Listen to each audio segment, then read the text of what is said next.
इमरान खान साहब जी हाँ जेल ऐं ॿाहिरि जे विच में ॿ रुकावटूं हिकिड़ो अल कादिर ट्रस्ट में अगरि इस्लामाबाद हाई कोर्ट जेको हुन जा वकील बि चवनि पिया ऐं ख़ुदि संदसि भेण अलीमा ख़ान बि चए पई त हाणे असीं इस्लामाबाद हाई कोर्ट जो रुजू कंदासीं जीअं अल कादिर ट्रस्ट में हुनजी ज़मानत थी वञे त हिकिड़ी रुकावट इहा आहे ख़ान जे ॿाहिरि अचण में। ॿी आहे त को ढगी चोरी या साइकिल चोरी या मुर्गी चोरी जो केस दाख़िल न थिए।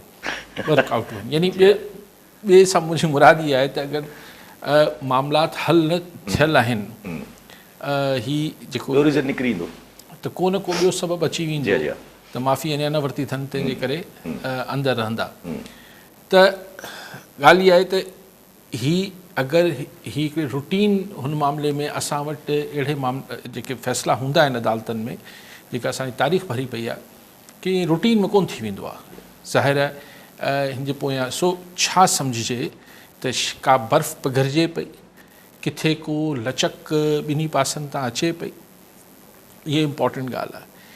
इन ई ॾींहं ते जॾहिं ख़ान लाइ जी ज़मानत थिए थी सुप्रीम कोर्ट में, इन ई ॾींहं ते इतफ़ाक़ आहे त DGISPR फ़ौजी तर्जुमान बि जेको आहे इहा तरदीद कई जेका हू सुहेल वड़ाइच जी ख़बर जो बार बार ज़िक्र थींदो ऐं कल्ह बि पाण चयो पिए त अगरि सुहेल वड़ाइच जी ख़बर ग़लति आहे त फैसल वावड़ा छो पे तरदीदूं करे, हा, पर DGISPR तरदीद करे। अॼु DGISPR इहो ज़रूरी महसूसु कयो त हुनजी तरदीद करे त ब्रसल्स में field marshal general Asim Munir साहब सुहेल वड़ाइच सां ॻाल्हाईंदे न PTI जो ज़िक्र कयो हो, न ई कंहिंखां माफ़ी वठण जो ज़िक्र कयो, इंटरव्यू न आहे, को गुफ़्तगू न थी।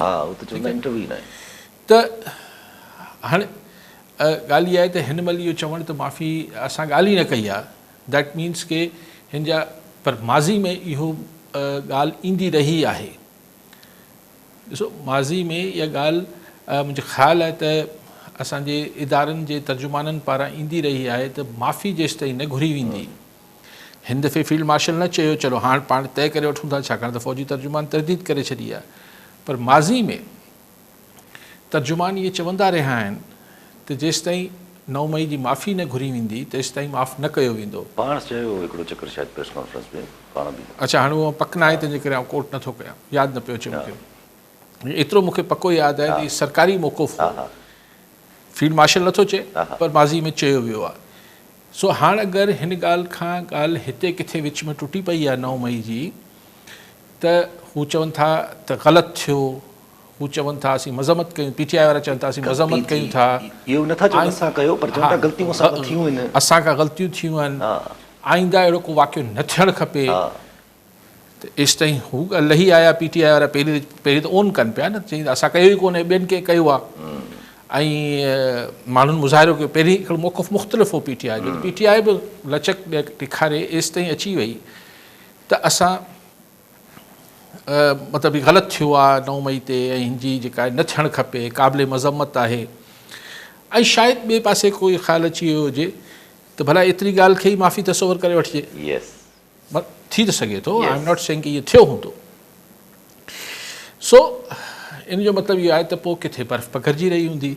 ऐं हीअ सभिनी खां हिकिड़ो मुनासिबु ऐं हिकिड़ो ॿिन्ही लाइ हिकिड़ी फेस सेविंग वारी सिचुएशन आहे त अगरि अदालतनि मां ज़मानतूं थींदी वञनि ख़ान जूं त ॻाल्हि खुटी पवंदी। ॾिसो 9 मई माफ़ी हीअ सभु शयूं त मां तव्हांखे पहिरीं बि चवंदुसि त हीअ हिकिड़ी ज़िमनी ॻाल्हियूं आहिनि। असल ॻाल्हि ज़मान माज़ी न आहे हूंदी। जॾहिं ॿ धुरियुनि में ठाह थींदो आहे, चाहे उहे सियासी हुजनि ग़ैर सियासी हुजनि, उनमें ठाह जो सबबु पावर पॉलिटिक्स में, पावर पॉलिटिक्स वरी आउं चवां पियो ज़ाती झेड़े में न, इक़्तिदारी सियासत में झेड़े जो निबेरो ज़मान माज़ी ते ॿुधल न हूंदो आहे, उहो ज़मान हाल ऐं ज़मान मुस्तक़बिल सां ॿधलु हूंदो आहे।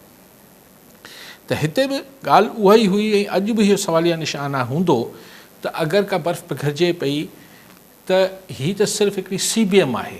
ठीकु आहे, हुननि मज़म्मत करे छॾी 9 मई जी, हिननि चलो चलो ठीकु आहे मज़म्मत ऐं माफ़ी खे ॻाल्हाए छॾियो अगरि, पर असल ॻाल्हि इहा ई हूंदी त ख़ान अॼु अगरि निकिरे थो त अॼु छा कंदो, यानी छा अॼु हुकूमत खे अदसमुराद फ़ौरन हुकूमत खे डिस्टेबलाइज़ करण जी कोशिशि त न कंदो, हिन सिस्टम खे तस्लीम कंदो ऐं हिन में पोइ इंतज़ारु कंदो, सवाल आहे। ऐं ॿी मुस्तक़बिल में ख़ान चाहींदो हूंदो त इलेक्शन्स फेयर थियनि, या अगरि फेयर ऐं अनफेयर जी बहस न बि करे त हू इहो तय थी रहियो हूंदो त भला KP सां गॾु मूंखे फेडरल हुकूमत सां गॾु पंजाब हुकूमत बि मिले, हू चवंदा न बसि पंजाब हुकूमत न ॾींदासीं, पोइ फेडरल हुकूमत अधु ॾींदासीं, पोइ हीअ जेके बि हिन सतह जी ॻाल्हियूं थींदियूं आहिनि इहो ज़मानु मुस्तक़बिल आहे। अच्छा, ऐं केतिरो इंतज़ारु करिणो पवंदो, साल करिणो पवंदो, 2 साल करिणा पवंदा, हू चवंदा 3.5 साल कयो, 3 साल कयो, इहा हिकिड़ी बहस मुबाहिस आहे। अगरि किथे ॻाल्हियूं हलनि पियो, मूंखे अञा बि सिर्फ़ु कल्ह मूं पाण डिस्कस कयो पिए त सिर्फ़ु जेके इंडिकेटर्स नज़र आया, हिकिड़ो इंडिकेटर कल्ह पाण खे बेसिक नज़र आयो जेको महमूद ख़ान अचकज़ई ऐं हिन जो सवाती जो सेनेट ऐं क़ौमी असेंबली में लीडर ऑफ अपोज़िशन बणिजण इमरान ख़ान पारां, इहो हिकिड़ो इंडिकेटर हो। अॼु ज़मानत थी आहे, हाणे ॾिसो अॻिते छा आहे।